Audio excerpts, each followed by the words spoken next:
Bo Belga at Anthony Semerad muntik na magsuntukan sa tune-up game ng NLEX at Rain or Shine. Kailangan na nga ipaghiwalay ang dalawang players matapos ito magkainitan sa game. Malungkot naman nga mga PBA fans sa sinapit ni Cole Maisek sa Rain or Shine at ang bagong hairdo ni CJ Perez. Ating pag-usapan sa video na ito. Pero bago nga yan, eto solid na basketball Molten. Dating 1,437 pesos. Ngayong araw nga ay mabibili mo na lang ng 475 pesos sa Shopee. Limited offer lang nga ito ngayong araw. Kaya ano pang hinihintay mo? Click mo na nga yung link sa comment section sa ibaba. Nagkaroon nga ng gulo sa naging tune-up game kanina ng Rain or Shine Elasto Painters at NLEX Road Warriors. Eto nga ay kinasangkutan ni Bo Belga at Anthony Semerad. Muntikan na nga magsuntukan ng dalawang players matapos itong magkainitan sa game.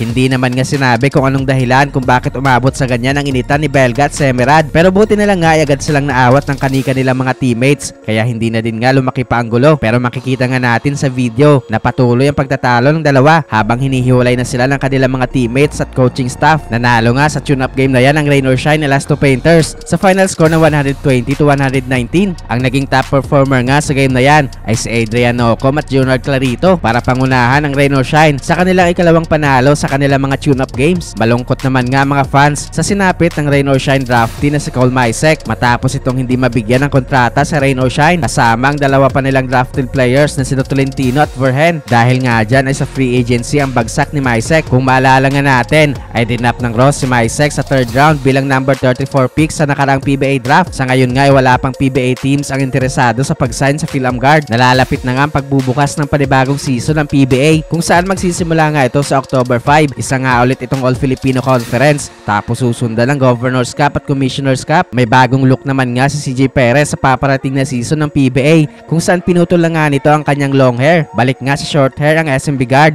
Alamiyagi ng Slam Dunk.